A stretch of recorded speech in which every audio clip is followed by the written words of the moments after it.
Thank you, Madam Deputy Speaker, and thank you for calling me to make my maiden speech in this uplifting debate to celebrate the success of the Olympics and Paralympics. And congratulations to the Honourable Member for Warrington South.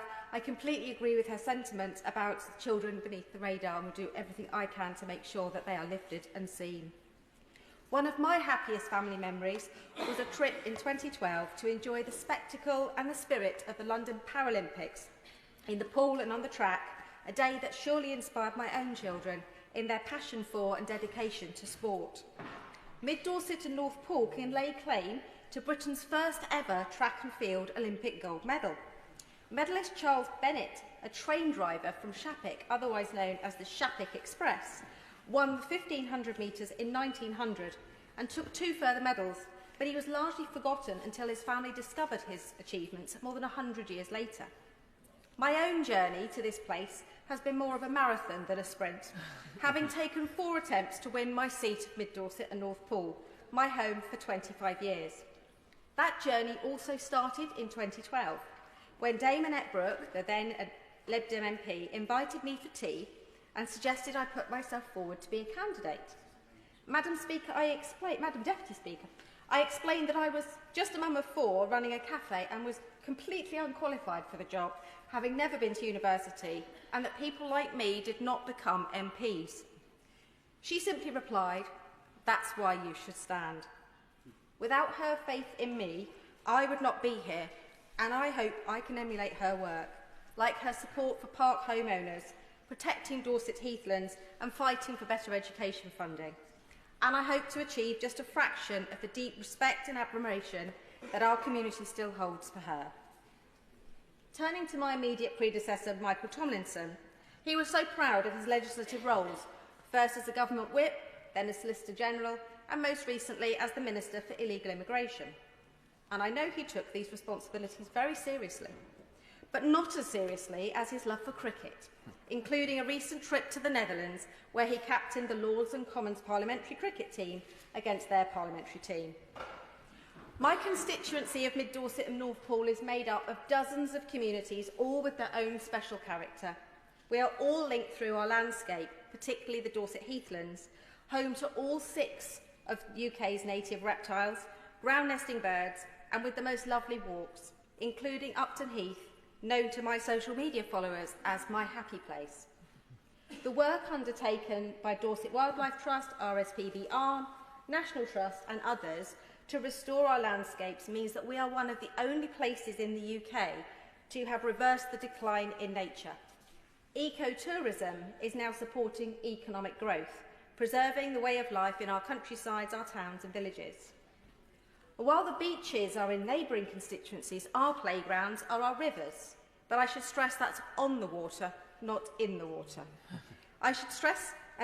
The navigable river Froome is ideal for a Birds of Poole Harbour boat trip to catch sight of a white-tailed eagle or the deer on the foreshore, or for a sail up to the Anglo-Saxon walled town of Wareham with its Art Deco cinema and pretty pubs on the quay, while the smaller river Piddle is perfect for paddling. The River Stour runs down from the north to Wimborne Minster, home to river-based dreamboats, Camford School's rowing facility and Poole Harbour Canoe Club. And I will fight to clean up our rivers and achieve bathing water status at Eyebridge, where our teenagers already spend their summer days chilling out by the water, and where parents like us taught our kids to kayak. I want to support those amazing people working to use our natural environment to improve health and well-being through sport.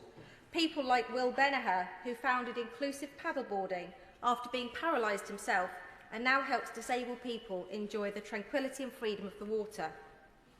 Off the water, Wimborne Minster is named after its 9th century church and is home to a chained library, a museum with a mummified cat in the walls, apparently for good luck, and an annual folk festival. The Drax and Kingston Lacey estates and villages that go out towards Holt Heath provide the chocolate box images you read about in Thomas Hardy's literature. And according to local legend, much of the content for his novels came from listening to the town's gossip when he lived in Wimborne. Returning to sport, England also saw footballing success and heartbreak this summer with the Euros. But in Mid Dorset, we were thrilled that Wimborne Town Football Club was promoted to the Southern League Premier South, and the neighbouring AFC Bournemouth opened their world-class training facility in my constituency in Bearwood, guaranteeing a pipeline of brilliant future Dorset footballers. Mind you, the pedigree is already up there, as 2 of the England under-23 ladies team came through Broadstone Middle School as classmates to my own children. And with Olympic trampolinists like Izzy Songhurst from Broadstone, champion go-karters, and winning sailors, among others, growing up in our constituency, I want to pay particular tribute to the volunteer coaches who make it possible for our children to have these opportunities, as well as charities like Dorset Community Foundation, who help our athletes compete at the highest level, or simply let children take part in what they love. Every child must be able to thrive, but our current education system stops that happening for so many young people. A curriculum that crushes creativity, a SEND system that condemns children to fail, and a grip so tight on Ofsted measures that children don't have the, so teachers don't have the space to truly share the joy of learning. And some of our children face an even greater battle. Children in care, young carers, children who suffer bereavement, and those with disabilities or life-limiting conditions. We need those children to thrive too. And thanks to charities like Become, My Time Young Carers, Mosaic, Diverse Abilities, and Julius House Children's Hospice, so many of them do. But with councils facing bankruptcy and unable to deliver much in the non-statutory services, and public donations down due to the cost of living, they need action from government to secure proper funding. As an MP, my voice is my power, and I will use it to fight for them and for all of those who strive to improve the lives of those who feel voiceless. I also want to send a message to people in my community who feel powerless, and to young people worried about the future. If you want something badly enough, keep trying. It is possible, whatever your background, your gender, your struggles. Like me, you might take the long route, but like my famous country mum walks, the long ones are the ones where you stumble across the most interesting places and create the lasting memories. Like many people, I have a bucket list. It has just 3 things on it: to run the London Marathon, to earn a degree, and to represent my community as a Member of Parliament. Well, Dad, I finally achieved one of them. And although he's not here in the chamber today, he's at home watching, I hope he's proud. Yeah. I still pinch myself about being in this place. Just a mum with 4 fabulous kids, Molly, Abby, Isaac and George, and a long-suffering husband, Paul. An incredible team of volunteers who keep believing in me, and a community who put their trust in me to speak up for them. I want everyone living in Mid-Dorset and North Poole, from Shitterton to Happy Bottom, yes, they are real places,